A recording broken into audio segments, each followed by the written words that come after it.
Assalamualaikum warahmatullahi wabarakatuh.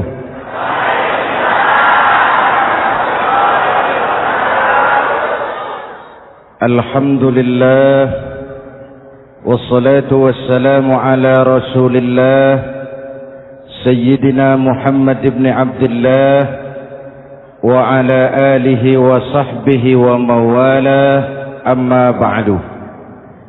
Saudara-saudara kaum muslimin di seluruh tanah air, hari-hari pada minggu akhir Ramadan kita bersama-sama menyaksikan sebuah fenomena tentang pindahnya kegiatan umat dari masjid ke pasar, dari masjid ke terminal, dari masjid ke stasiun, dari masjid ke bandara. Apa boleh buat, itulah wajah kita.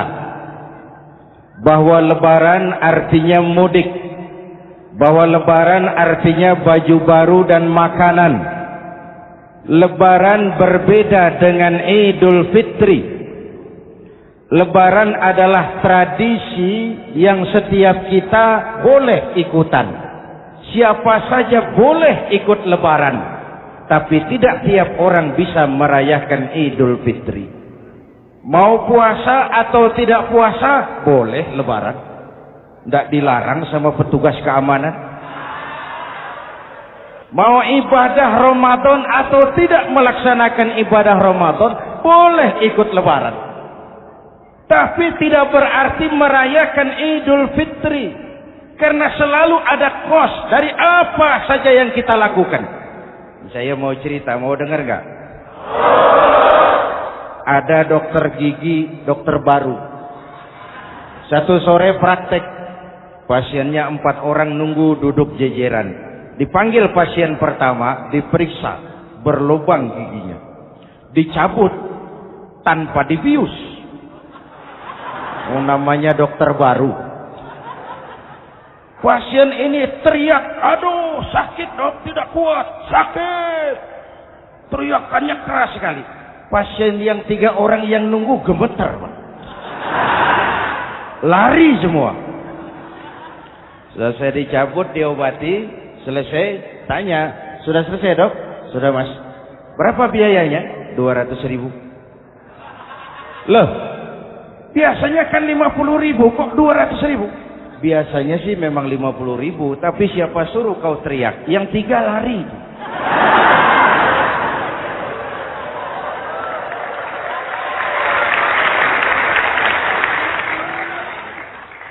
Cerita pendek ini ingin berpesan kepada kita, selalu ada ongkos yang harus kita bayar dari apa saja yang kita lakukan. Mau ibadah atau tidak, mau jadi orang baik-baik atau jadi bajingan paling tengik, mau berbuat salah atau berbuat soleh, selalu ada kosnya, selalu ada ongkosnya. Kita bicara kembali kepada fitrah, Idul Fitri. Bagaimana caranya? Pertama saya ingin mengutip bagian pendek dari ayat 185 Al-Baqarah.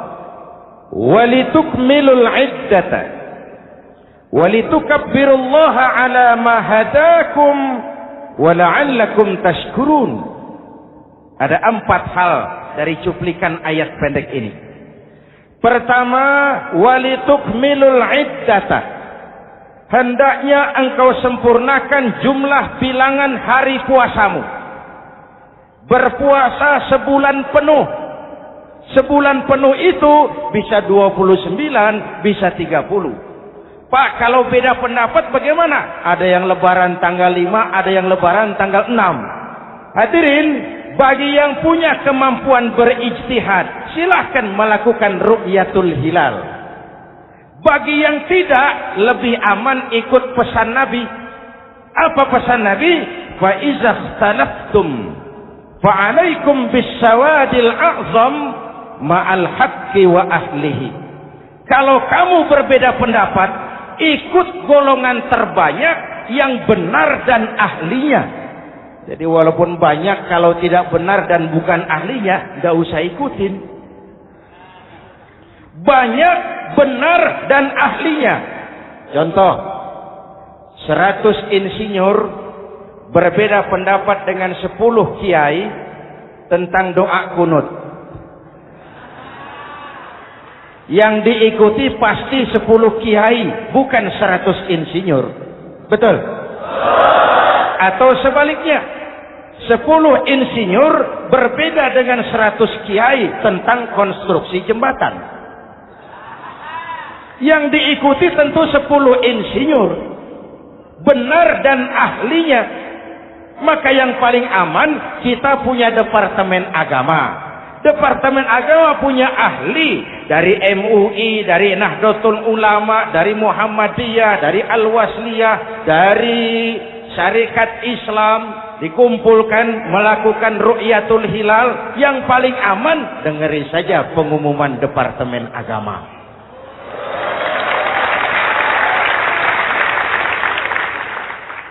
Tapi tetap menghormati mereka yang meyakini 1 Syawal jatuh pada tanggal 5. Beda boleh, marah jangan.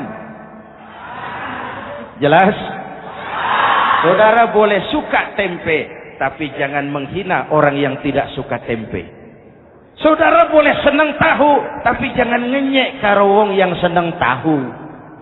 Hadirin yang saya hormati, walitukmilul iddata. Kalau mau kembali kepada fitrah, sempurnakan jumlah bilangan hari puasamu. Makna sempurnakan di sini 2. Sempurnakan 1 bulan penuh dan sempurnakan semangat puasamu. Walaupun Ramadan berakhir, puasa jangan selesai. Kenapa? Tangan kita masih tetap terus puasa dari mengambil yang bukan milik kita. Lidah kita walaupun Ramadan sudah selesai tetap berpuasa dari memfitnah dan menggunjing orang lain. Kaki kita walaupun Ramadan sudah selesai tetap puasa dari berjalan ke tempat yang tidak baik. Perut kita tetap berpuasa dari kemasukan barang-barang yang haram. Sempurnakan semangat puasamu.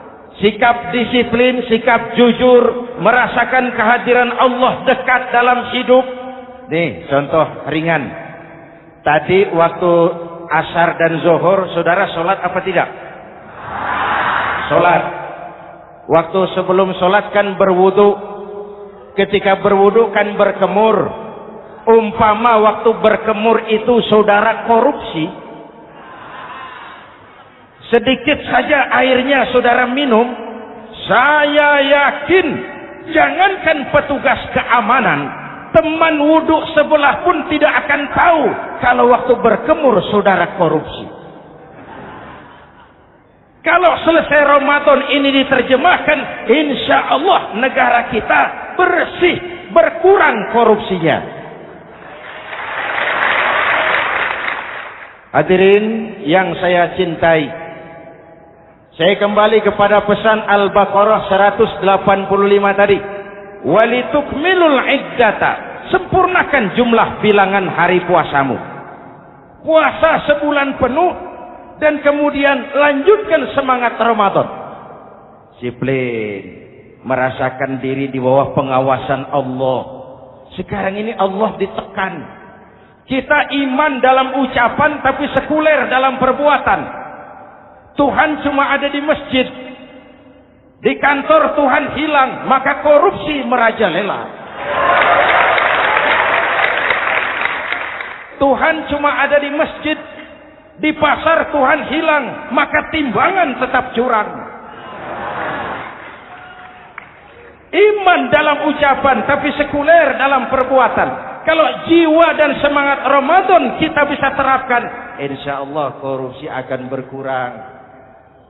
Sekarang kan kita prihatin, yang tadinya teriak-teriak wong cilik malah ribut rumah mewah. Yang tadinya teriak-teriak rakyat kecil, sekarang malah ribut soal villa 5 miliar. Ini kan menyedihkan, memilukan dan memalukan. Tidak punya sense of crisis. Nah, saya juga nggak tahu apa itu. Udah dengerin aja, kenapa sih? Usil bener. Padahal ekonomi kita masih terpuruk. Lapangan kerja sulit. Jumlah pengangguran rata-rata 2 juta orang per tahun. Lapangan kerja baru sulit terbuka karena investor jangankan yang dari luar mau masuk, yang di dalam siap-siap keluar. Terakhir kita dengar Sony, pabrik elektronik besar, mau cabut lagi pindah invest ke Taiwan, menyusul pabrik silet yang di Ciputat itu. Ketika ditanya apa investasi di Cina lebih murah, tidak, dia bilang lebih mahal, cuma lebih pasti. Di Indonesia murah, cuma mejanya kebanyakan. Biaya siluman, namanya siluman nggak karu-karuan. Keluar uang banyak, urusan tidak pasti, capek. Disahkan undang-undang penyiaran yang justru ditolak oleh masyarakat penyiar sendiri. Industri penyiaran bakal kolaps. Karena sekarang ini boro-boro mereka industri televisi mau break even point, mau pulang modal, dengan ke depan bisa bangkrut. Akibatnya bisa kita pastikan jumlah pengangguran makin bertambah. Hadirin yang saya hormati, kita memang setuju jangan terlalu mengadopsi siaran-siaran televisi dari luar. Kita harus punya filter. Tapi pada sisi yang sama, kita juga harus memperhatikan lapangan kerja buat rakyat kita ini. Walitukmilul iddata, sempurnakan jumlah bilangan hari puasamu. Kalau jumlah hari puasa sudah sempurna, tuntunan yang kedua dari Al-Quran, walitukabbirullah, hendaknya engkau agungkan nama Tuhanmu. Takbiran. Takbiran itu bisa sendiri, bisa berjamaah, bisa di rumah, bisa di masjid, bisa di surau, bisa dengan pawai keliling, asal dilaksanakan dengan tertib dan tidak mengganggu lalu lintas umum. Prakteknya yang terjadi, pawai keliling itu mengganggu ketertiban umum, perang petasan, mengganggu lalu lintas. Terjadi macam ada yang takbiran bawa bendera partai. Innalillahi wa inna ilaihi raji'un. Ini takbir politik. Hadirin yang saya hormati, kalimat takbir dalam kondisi kita, saya ingatkan kepada satu ungkapan Bung Tomo. Bung Tomo, pelaku sejarah, tokoh 10 November yang dikenal sebagai Hari Pahlawan, dalam satu pidatonya saya ingat pernah berkata, andai kata tidak ada kalimat takbir, ini ungkapan Bung Tomo, andai kata tidak ada kalimat takbir, saya tidak tahu dengan apa saya harus menggerakkan putra-putra terbaik bangsa untuk bangkit berjuang melawan penjajah.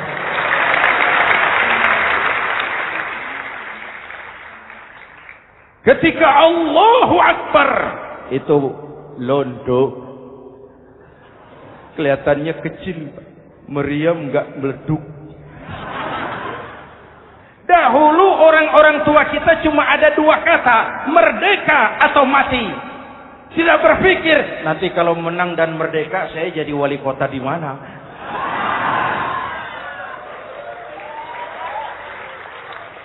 Kalimat takbir, bangsa ini harus bangkit dari keterpurukan.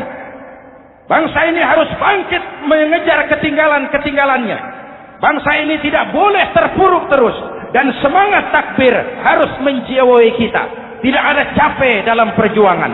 Tidak ada puas dalam upaya. Keberhasilan cuma pengantar ke arah keberhasilan yang lebih baik lagi. Walitukabbirullah, hendaknya engkau agungkan nama Tuhanmu. Nama Allah menjadi motivasi besar dalam kehidupan kita. Ini pesan Quran Al-Baqarah 185. Pesan kedua, setelah sempurnakan jumlah bilangan hari puasamu, agungkan nama Tuhanmu. Takbiran. Kalimat takbir sendiri kalau kita lihat pada kalimatnya ada kata la ilaha illallah wahdah sadaqa wa'dah wa nasara 'abdah wa a'azza jundah wa hazamal ahzaba wahdah. Tidak ada Tuhan selain Allah, esa, tidak beranak, tidak diperanakan, wahdah, tidak bisa diumpamakan dengan apapun. Sadaqa wa'dah, Allah yang maha menepati janjinya. Wa nasara 'abdah, Allah yang maha menolong hambanya. Kalau bukan kebesaran Allah, berat berjuang Ramadan ini melawan musuh yang tidak nyata.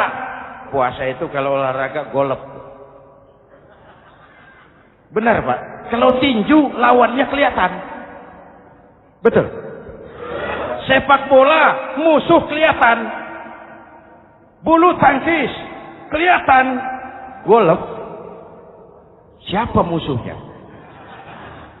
Itulah puasa, menghadapi musuh yang tidak kelihatan. Itu lebih berat daripada perjuangan mengangkat senjata, lebih berat daripada berjuang mengorbankan harta. Tapi kalau di bulan Ramadan saja Rasulullah menang dalam perang Badar, itu harus jadi sumber motivasi. Dengan kalimat takbir, dengan keagungan Allah, bangsa Indonesia harus bangkit dari keterpurukan. Ibu bapak hadirin yang saya hormati, jadi bukan akhir Ramadan lalu sibuk beli baju. Boleh, tapi bukan itu yang utama. Laisal id bilibasin jadid, walakinnal id bita'atin yazid. Idul Fitri bukan pakaian baru. Idul Fitri adalah ketaatan yang meningkat, yang telah ditempa, digojlok, digembleng oleh Ramadan. Jadi kalau Ramadan rajin baca Quran, lalu selesai Ramadan sayonara Quran, latihan tidak berhasil. Ramadan rajin ke masjid, selesai Ramadan selesailah ke masjid. Awal Ramadan full house sampai ke halaman, akhir Ramadan cuma imam berdua tikar. Masjid kembali senyap, padahal masjid adalah pusat kegiatan umat. Saudara lihat dari sejarah, ketika hijrah ke Madinah, Rasul singgah di Kuba. Apa yang beliau lakukan? Membangun masjid. Ketika sampai di Madinah, kesibukan pertama beliau apa? Mencari rumah dinas? Bukan. Kesibukan pertama beliau mencari lokasi di mana membangun masjid. Isra dan Mi'raj, perjalanan besar dimulai dari masjid ke masjid. Ini indikasi masjid memang merupakan pusat kegiatan umat. Umat Islam dengan masjid seperti ikan dengan air, tidak boleh pisah. Ada ikan yang tidak betah di air? Ada. Ikan mau modar. Kalau umat sudah mulai menjauhi masjid, jiwanya yang akan mati. Kalau jiwanya mati, jasadnya masih hidup, itu namanya bangkai berjalan. Walitukabbirullah, engkau agungkan nama Tuhanmu, takbiran. Setelah berjuang penuh, membina takwa, mengharap ridho, mengendalikan nafsu. Ingat loh, puasa itu bukan menghilangkan nafsu, mengendalikan, menempatkan pada tempatnya. Manusia tanpa nafsu bukan manusia. Tapi manusia yang disetir nafsu turun jadi binatang, bahkan lebih rendah daripada binatang. Puasa ini menempatkan nafsu di tempatnya. Hai laki-laki, kamu nafsu sama perempuan? Betul Pak. Perempuan suka laki-laki? Betul Pak. Boleh lewat sini, lewat pintu yang disebut nikah. Ini nafsu disalurkan lewat pintu yang disebut nikah. Jangan seperti ayam kawin tiap malam, nikah tidak mau.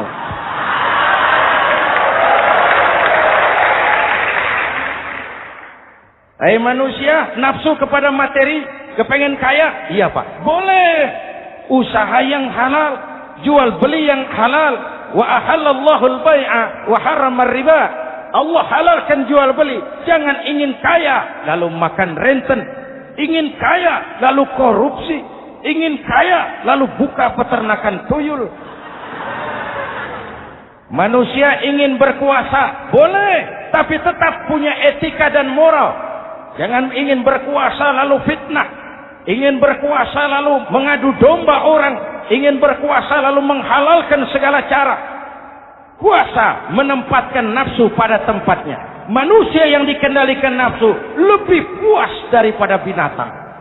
Saya punya ungkapan lama, sebuas-buasnya kerbau, makanannya tetap rumput. Saya belum pernah dengar ada kerbau terlalu buas lalu makan roti. Betul? Tapi manusia kalau sudah dikendalikan nafsu, manusia bukan cuma makan nasi, aspal, semen, kertas, minumnya solar, jauh lebih puas daripada binatang. Inilah puasa. Arep nguwong ke wong, agar manusia itu jadi dirinya, fitrahnya, jangan dikendalikan oleh nafsu. Kita ini sudah diciptakan fi ahsani taqwim. Masya Allah. Presented by The Integral CJ's Management.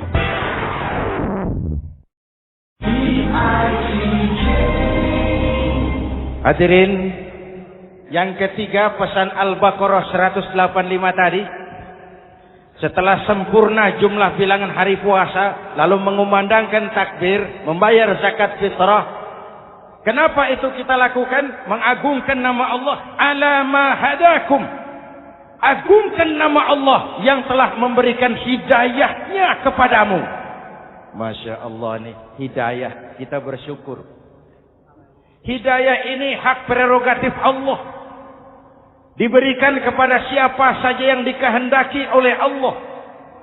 Kita bisa lihat dalam sejarah. Ada anak Nabi tidak mendapat hidayah, tidak terpanggil mengikuti kebenaran yang disampaikan oleh bapaknya. Namanya Kan'an, putra Nabi Nuh. Ada ayah Nabi bernama Azar, ayah Nabi Ibrahim. Putranya penegak tauhid, ayahnya produsen berhala. Ada istri Nabi, istrinya Nabi Lut, tidak mendapat hidayah, tidak terpanggil mengikuti kebenaran. Lalu Abu Jahal, Abu Lahab, paman Nabi, melihat Nabi, menyaksikan mukjizat, mendengar wahyu, melihat tutur kata Nabi, hidayah tidak datang kepada dia, maka mereka tidak terpanggil mengikuti kebenaran. Kita alhamdulillah keponakan Nabi saja bukan, mendapat yang namanya hidayah ini harus kita pelihara, kita jaga baik-baik, karena ini merupakan hak prerogatif Allah.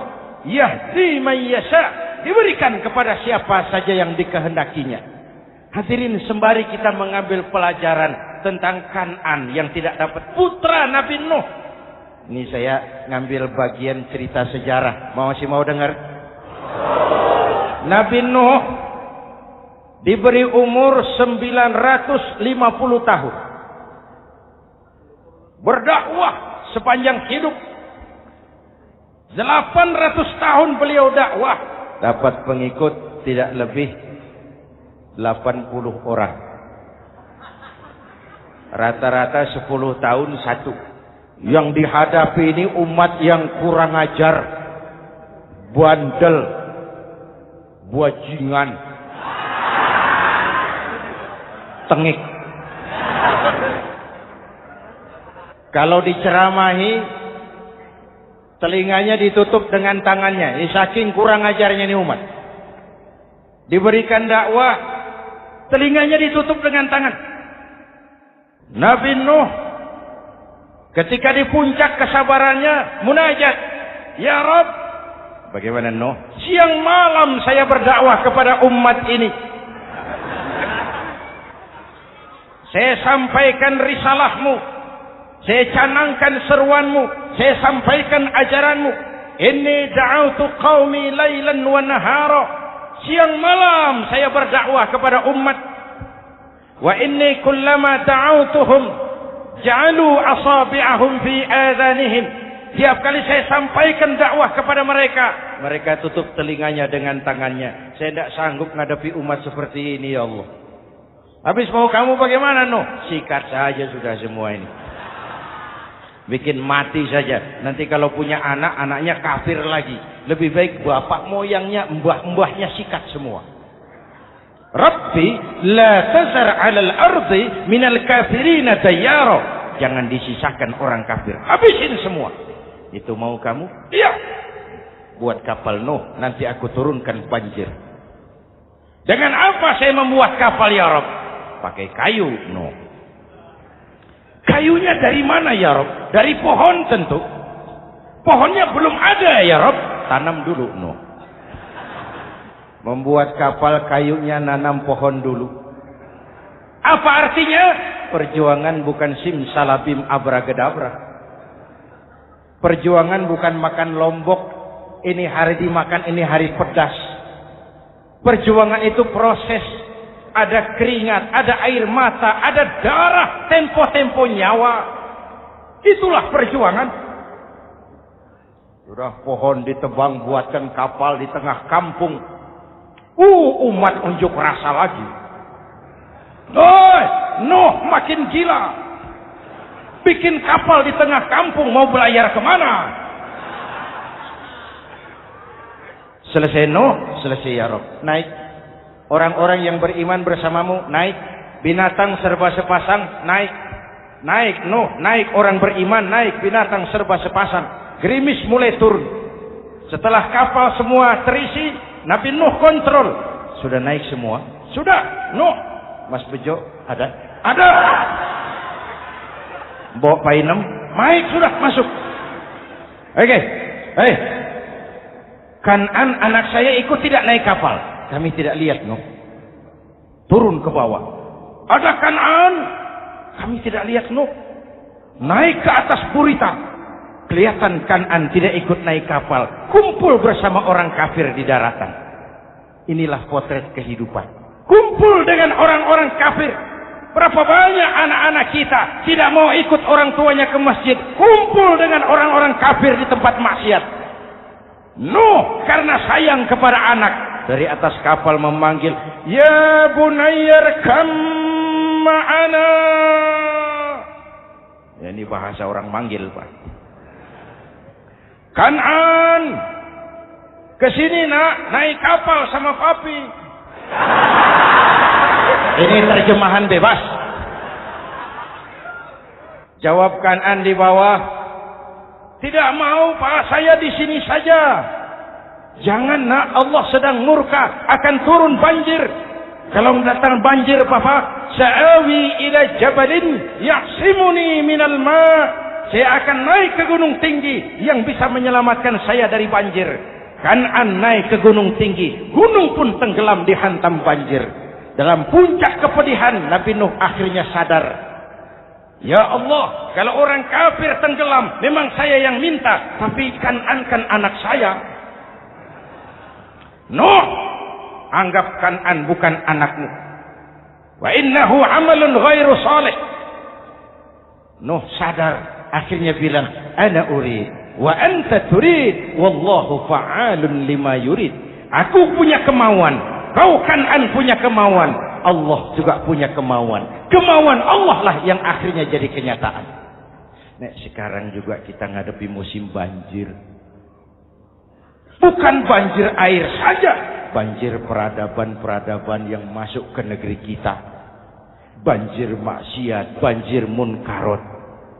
Kalau kita sudah ke masjid, kita sudah naik kapal. Tolong kontrol anak-anak kita. Tolong kontrol tetangga kita. Ayo naik kapal. Banjir.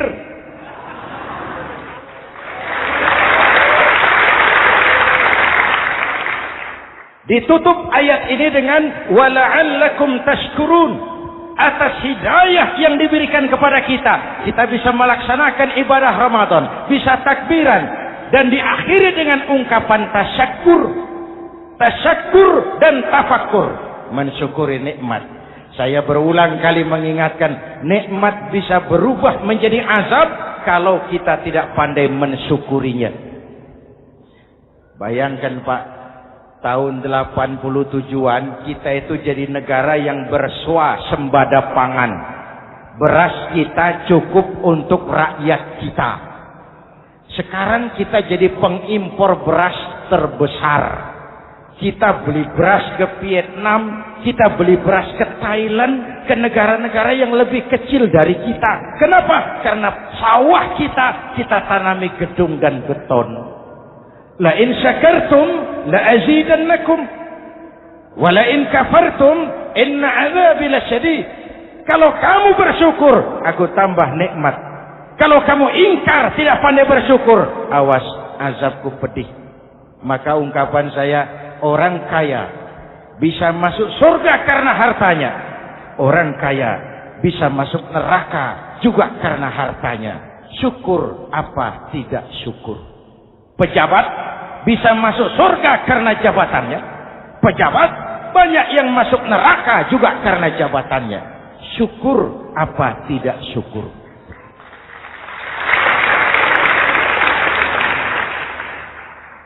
Orang alim, kiai bisa masuk surga karena ilmunya. Orang alim pun bisa masuk neraka lebih dulu dari penyembah berhala juga karena ilmunya.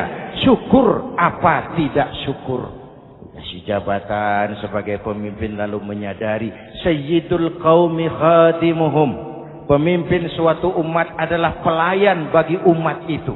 Pelayan harus melayani, bukan minta dilayani. Selama ini kita memandang jabatan itu jalan pintas menuju kaya. Jabatan itu artinya kekuasaan dan fasilitas. Maka yang lahir rampok-rampok baru.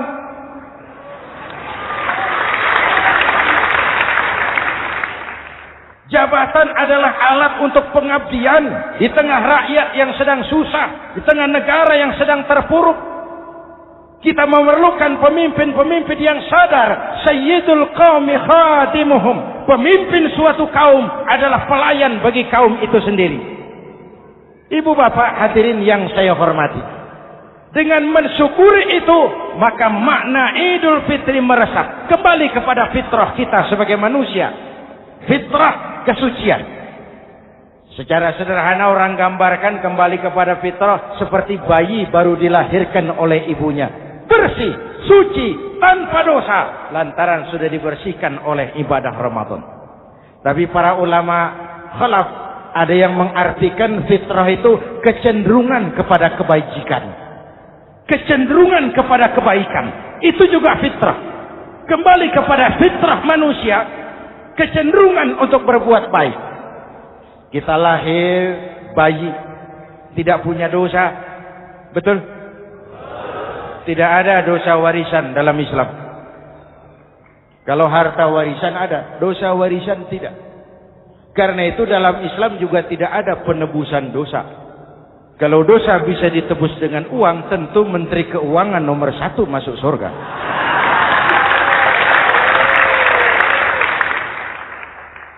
Dosa dalam Islam ditebus dengan taubat. Langsung kepada Allah, sonder calo. Hadirin yang saya hormati, kembali kepada fitrah seperti bayi baru dilahirkan oleh ibunya. Bersih, tidak punya dosa kepada Allah lantaran sudah dibersihkan oleh ibadah Ramadan. Soalnya kemudian kita kan tidak hanya bersalah kepada Allah, kita ini juga bergaul dengan sesama manusia. Betul? Sebuah hadis, sahabat ditanya oleh Rasul, "Atadruna manil muflis?" Saudara-saudara, tahu kamu siapa orang yang bangkrut? Oh Rasul, orang bangkrut yang tidak punya uang. Orang bangkrut yang tidak punya harta. Salah kata Rasul. Innal muflisa min ummati. Yang bangkrut dari golongan umatku, yang besok di hari kiamat datang menghadap Allah dengan membawa pahala solat, membawa pahala zakat, membawa pahala haji, membawa pahala sedekah pada satu pihak. Sementara pada sisi yang lain sebelah kiri, orang ini juga datang membawa kesalahan karena pernah mencaci maki orang, pernah memfitnah orang, pernah memakan harta orang dengan cara yang zalim.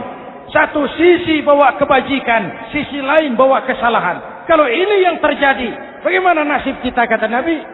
Tuhan, ini pahala solat saya, ini solat yang wajib, ini yang sunnah, rawatibnya, nawafilnya. Datang orang, sebentar Tuhan, apa? Dia memang rajin solat, tapi saya pernah dicaci maki. Hancur nama saya, remuk hati saya. Di dunia saya tidak bisa membalas karena dia lebih berkuasa. Sekarang saya menuntut keadilan. Betul? Ya Tuhan, sini pahala solatmu, kasih orang yang kau caci maki. Tuhan, ini pahala puasa saya, yang wajib Ramadannya, sunnah 6 hari Syawalnya, Senin Kemisnya. Ini Tuhan. Datang lagi, sebentar Tuhan. Kenapa? Dia memang rajin puasa, tapi saya pernah difitnah tanpa benar, dicorengkan arang ke dahi, hancur nama saya karenanya. Saya menuntut keadilan karena di dunia waktu itu cuma banyak pengadilan, tapi tidak ada keadilan. Benar? Benar. Pahala solatmu kasih orang yang kau fitnah. Tuhan, ini pahala zakat saya. Datang lagi, Tuhan, dia memang suka zakat, tapi korupsinya lebih besar dari zakatnya. Untuk keadilan, sini pahala zakatmu kasih. Kalau habis pahala kebaikan, orang yang menuntut masih banyak, diambillah dosa orang yang kita sakiti, diberikan kepada kita. Pahala dipreteli, dosa diberikan. Apa enggak bangkrut? Ibarat orang dagang, modal habis, tagihan hutang datang terus. Kenapa? Orang ini cuma baik hubungannya kepada Allah, tapi tidak baik hubungannya dengan sesama manusia. Karena itu, dalam konteks dengan fitrah, manusia makhluk yang fitrah. Apa fitrah itu? Pertama, manusia makhluk yang bertuhan. Itu fitrah. Mengingkari Tuhan, mengingkari fitrah. Yang kedua, manusia makhluk sosial, zon politikan. Itu fitrah. Kita tidak bisa hidup sendiri. Betapa dan siapapun kita memerlukan yang lain. Maka nuansa Ramadan intinya adalah silaturahmi. Nuansa Idul Fitri, silaturahmi antar sesama kita. Ada baiknya saya ingatkan lagi sebuah hadis. Masih mau dengar? Selesai sholat Id, sahabat mendengar Rasul mengucapkan amin 3 kali. Amin, amin, amin. Ya Rasul, ada apa? Tadi turun Jibril selesai sholat. Mau berdoa. Muhammad, aku mau mohon kepada Allah. Mau kau aminkan? Silahkan Jibril.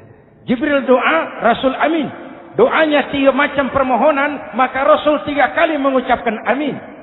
Kalau sudah Jibril yang doa, Rasul yang amin, apa ya doanya ditolak? Apa isi doanya? Yang pertama, ya Allah, doa malaikat Jibril. Hari ini 1 Syawal, waktu itu doanya, saya mohon kepadamu, jangan engkau terima puasa dan ibadahnya anak yang durhaka kepada ibu bapaknya. Rasul mengucapkan amin. Renungan buat kita. Itu sebabnya barangkali sesibuk-sibuk di Jakarta masih mau mudik nemui orang tua. Yang kedua, ya Rabb, saya mohon kepadamu, jangan engkau terima puasa dan ibadahnya istri yang durhaka kepada suaminya. Amin.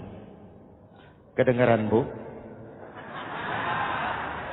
Ada ibu-ibu tanya, Pak, kalau suami yang durhaka sama istrinya bagaimana? Hadisnya tidak menjelaskan itu, Bu.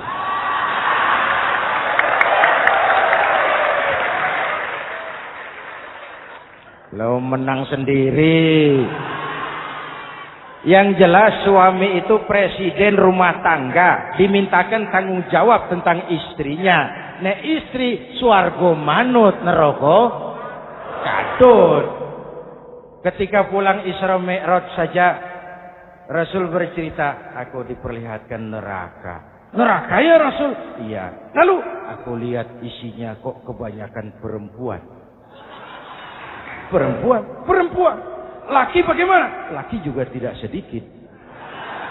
Cuma kebanyakan perempuan. Ya Rasul, apa mereka tidak sholat?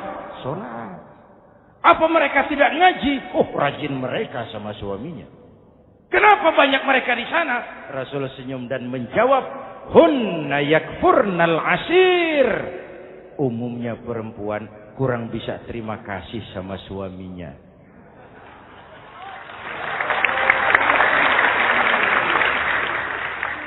Ini penyakit turunan. Oi, ngaku oi. Lalu yang ketiga, ya Allah, hari ini saya mohon kepadamu, jangan engkau terima puasa dan ibadahnya muslim yang tidak mau memaafkan sesama saudaranya muslim. Memaafkan lebih berat daripada meminta maaf, tapi memberi maaf lebih mulia daripada meminta maaf. Inilah nuansa mengembalikan semangat saling menghargai, saling mencintai, keutuhan, kerukunan, dan kedamaian. Sudah capek kita rakyat dengan konflik.